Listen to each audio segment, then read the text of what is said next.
အားလုံးပဲမင်္ဂလာပါခင်ဗျာဒီနေ့ဩဂတ်စ်လ24ရက်နေ့တနင်္လာနေ့အတွက်ကျွန်တော်ရဲ့ကြောင်းမြန် follow လေးလာပါပြီခင်ဗျာကြောင်းမြန် follow မနေ့ကပြန်ပြီးတော့လမ်းတယ်လုံးဝကိုခြေအသာစီးနဲ့အတလက်တီကိုကွင်းမှာမက်ဒရစ်မြီမှာပေါ့နော်အင်ရှင်အတလက်ကို2-2ကိုတရေကစားပြီးတော့ကြောင်းမြန် follow လေးအောင်တယ်ပို့ပြီးတော့အားရစရာကောင်းတော့ကျွန်တော်အဲ့ပွဲဂိုးပေါ်ကျွန်တော် fighter ပွဲဖြစ်ရွေးတာပေါ့နော် AC ပဲအောင်လဲဒါပေမဲ့AC ကတော့မဟုတ်ဘူးနော်ပထမပိုင်းဂိုးမရှိသေး59မိနစ်ကျမှစသွင်းတာတော်တော်ထိုင်ပြီးတော့ဆွတ်တောင်းလိုက်ရတယ်ပေါ့နော်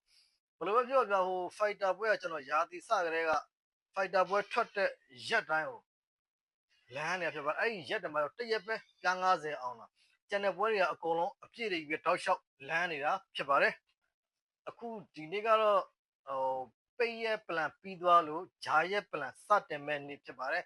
ဂျာရဲ့ plan ကတနင်္လာအင်္ဂါဗုဒ္ဓဟူးကြာသပတေး4ရက်ဖြစ်ပါတယ်ထုံးစံအတိုင်းပေါ့နော်ကျွန်တော်ရဲ့နှုံးသားကလည်းထုံးစံအတိုင်းပဲကျွန်တော်ဒီမှာတော့မပြောတော့ဘူးပေါ့နော်ပုံမှန်ယူနေကြလူတွေဆိုသိပါတယ်တကယ်လို့ဟိုဂျာရဲ့ plan ကိုဆက်သွယ်စုံစမ်းနေတယ်ဆိုရင်တော့ channel ရဲ့ Viber မှာတင်ထားတဲ့ Viber ဖုန်းနံပါတ်နဲ့လာမိလို့ရတယ်ဟို Facebook ဆိုရင် Messenger နဲ့လာမိလို့ရတယ်ကျွန်တော်ဒီမှာပြောရင်ညှိသွားမှာဆိုလို့ပါမနေ့ကတော့ကျွန်တော်ရိုးရိုး member ပွဲတွေကတော့နှစ်ဆပွဲတစ်ပွဲကြာပြီးတော့တစ်ဆပွဲနှစ်ပွဲအောင်လဲပေါ့နော်ဘယ်သားပဲကြီးပဲဖြစ်သွားတယ်တနေ့တောက်ကြညကတော်တော်များများမှန်တယ်စနေညကတော်တော်များများကြာတယ်မနေ့ညကဘယ်သားပဲကြီးဖြစ်သွားပါတယ်ဂျာရဲ့ plan ကဒီဂျာရဲ့မှာချန်ပီယံလိယူရိုပါလိချစ်စပွဲအများကြီးရှိတယ်အဲ့တော့အဆင်ပြေရင်ကျွန်တော်နဲ့လက်တွဲလို့ရပါတယ်ဂျာရဲ့ plan လဲဂျာရဲ့ plan ဖြစ်ဖြစ်တလား plan ဖြစ်ဖြစ်နောက်ပြီးတော့3000နဲ့ fighter ပွဲလဲဒီညလဲထောက်အောင်မှာဖြစ်ပါတယ်ဒီနေ့တော့ကျွန်တော်မနေ့ကတော့ body out ဒီနေ့တော့ကျွန်တော် go out ရှူထားပါတယ် Premier League မှာ Chelsea ပွဲကိုကျွန်တော် go အနည်းရှူထားပါတယ်Chelsea က Ancient Fulham ကို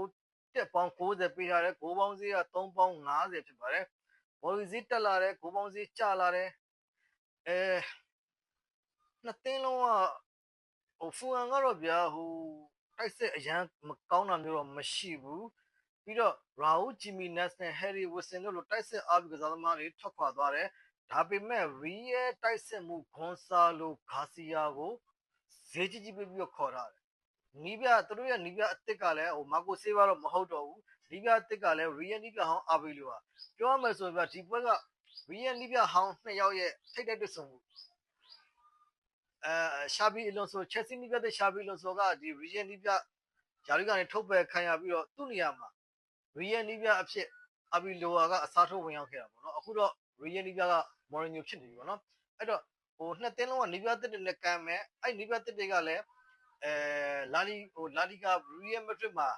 ကန်တယ်ကြပြီးနီးပြတွေကြီးပဲပြီးစပိန်လက်ဝဲစဉ်ဟောင်းတွေကြီးပဲ Xabi Alonso ကကွင်းလက်ခံစစ် Abelo ကညာတောင်းမှညာတော့ခံလူအဲ့ဒါပေါ့အဲ့ပွဲဟိုအဲ့ဒီချက်လက်လေးရစိတ်ဝင်စားဖို့ကောင်းတယ် Chelsea ကဟို Alonso ကတော့ထုံးစံတိုင်းပေါ့တိုက်စစ်အားကြတော့မှာဟိုရာသီကျော်ခြေစမ်းပွဲတွေမှာလည်းဂိုးတွေအများကြီးသွင်းတယ်ဂိုးတွေလည်းပေးတယ်ရာသီကျော်ခြေစမ်းပွဲ6ပွဲမှာသူတို့18ဂိုးတော့သွင်းထားတယ်ဟို Western Sydney ဆို6ဂိုးသွင်းတယ်ဂျိုဟိုကို3ဂိုးသွင်းတယ်အဲ့လိုပေါ့နော်နောက်ဆုံးပွဲမှာဆိုတဲ့ကို31နဲ့နိုင်တယ်ဆုံးပေါ်ရေးကြီးပဲဖူအန်ကလည်းနောက်ဆုံးပွဲကလွဲလို့ဒီခြေစမ်းပွဲ3ပွဲဆက်ဂိုးတွေပေါ်ထားတယ်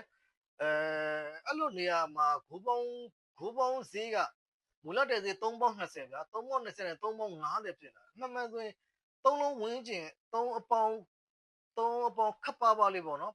ဟို30ပြားနိုင်လို့320နိုင်လို့အဲ့လောက်ဝင်းကျင်မှာပဲပြေးနေရမှာအခု350နိုင်ကတော့ဂိုးပေါ်သမားကြီးကြိုက်တာပေါ့နေချင်းစရာကြီးပဲအဲ့ဒါကြောင့်မလို့ကျွန်တော်ကတော့တနင်္လာညကျွန်တော်ရဲ့ဖြောင်းမြန် follow က Chelsea ဂိုးအနည်းဖြစ်ပါတယ်အားလုံးပဲကျမ်းမာချမ်းသာကြပါစေ